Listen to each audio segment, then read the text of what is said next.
So, Splatoon 3 still hasn't had any type of test fire. That's weird, right? Many people assumed we would have gotten a test fire already, especially considering the fact that Splatoon 2 got its first test fire on March 24th when the game released on July 21st. That's a whopping 3 months and 27 days, or about 120 days before the full game released. The test fire was only able to be played for an hour each time it was online, and it showed up 6 times in a period of 3 days at vastly different times to make sure everyone would be given an opportunity to play. People loved the test fire. It was a great way for people to not only enjoy the game early, but be able to also give feedback and test certain things that the developers are implementing. Most of you know that this was actually a returning feature from Splatoon 1. Test fires really just seem to work really well for the community in the game. So, where's the Splatoon 3 test fire? Splatoon 2 got one about 120 days before release. It's only a little over 50 days before the game comes out at the time of recording this. That's already half the days that Splatoon 2 got.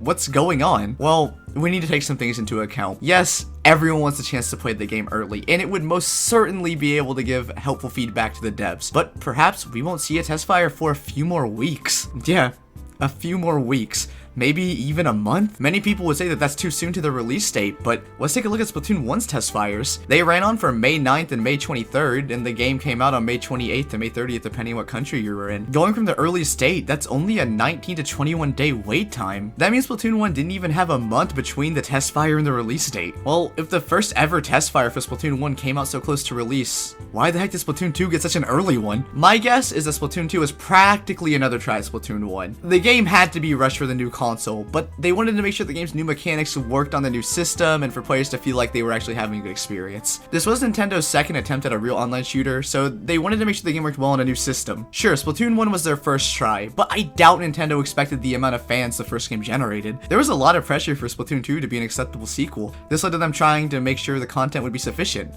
But in the end, Splatoon 2 actually ended up releasing with not a whole lot of content due to it being rushed. Perhaps this is why there's yet to be a test fire. The devs may be confident enough to not have such an early test fire. Splatoon 3 is releasing on the same system as Splatoon 2, so maybe there's even less testing to be done. There's still new weapons and mechanics, but maybe they truly think they don't need testing. I do think it is strange and sad that we haven't gotten one yet. I do think no matter what, test fires are only helpful, but if that's their mindset, then I see why we haven't gotten one. Many people expected a mid-summer release due to Splatoon's past, but it seems like we'll be waiting longer than usual. Splatoon was such a fitting summer game, so a lot of people are a little disappointed, and there's not even a test fire to quench our thirst for the game. A test fire would be the perfect thing to hold us over for the summer, even if it was only open for a few days. We do have to understand, though, that a certain disease most definitely impacted the game's release date. This is not the devs' fault. It's okay that the game is releasing later than normal. It would be nice to have a test fire, even the game earlier, but we can't get that mad. But are we even gonna get a test fire at this point? Now, this is controversial, but I actually don't think we will. I think that we'll instead get a Splatfest World Premiere. The idea of a Splatfest World Premiere started with Splatoon 2, where instead of being a test of the game, it was mainly a premiere. It was meant to build up hype and kind of open up the game. Coming out at only 9 days before the full game, it gave you the options between Team Cake and Ice Cream, or Rock and Pop in the JP versions. I was Team Cake, and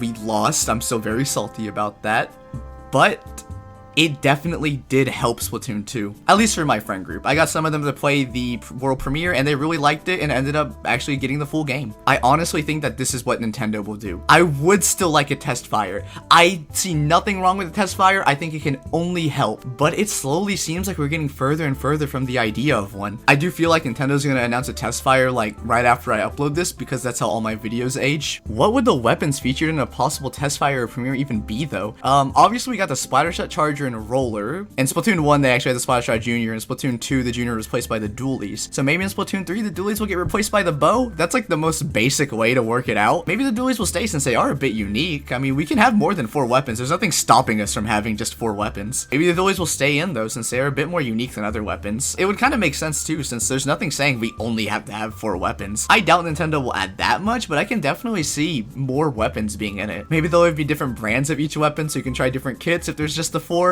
Probably not, as I don't see Nintendo doing that, and it might complicate things for newcomers, but I would honestly love to see that. But I'm still out here hoping for custom kits. It's never gonna happen. But that's all I really have to say speculation-wise. What do you guys think? Will we be getting a test fire? When and why do you think that? I would like to see how everyone else feels, as I really think that the idea of not getting a test fire isn't really popular, and I really want everyone to understand that I want a test fire. I do. I'm just trying to be real and think that it's possible that it may not happen. And as of writing this, I haven't yet hit 1K, but hopefully we'll get there soon. I actually started a Discord server for anyone who's interested in joining. There's currently chats for gameplay and lore, and I'll be there every once in a while playing turf war, private battles, and probably salmon run most of the time, or just chatting. We'll be doing an event to celebrate 1K, so I'm really excited for that. And when Splatoon 3 releases, I will be doing a giveaway for it. So yeah, if you guys are down for joining, the link is in the description and probably the pinned comment. Go ahead, give it a join. You don't have to, no pressure. But I would love to interact with some of you guys in there and play some Splatoon with you. As you can see from my gameplay, I'm really not that good. I use stick control still, so you know, just be ready for that. I am hoping to start uploading more though, and I have a few videos focused more on lore in the works, since that's what I really like talking about, just like the speculation stuff too. It's really fun doing research, you know, looking at the dates and just trying to work something out. Even though a lot of my speculations have been wrong, that's kind of the fun part. Making speculations and just hoping that one of them is right. Well, hopefully you all enjoy what I have to offer. Thank you all for watching. I truly appreciate every one of you. You all mean so much to me. Thank you, and have a good one.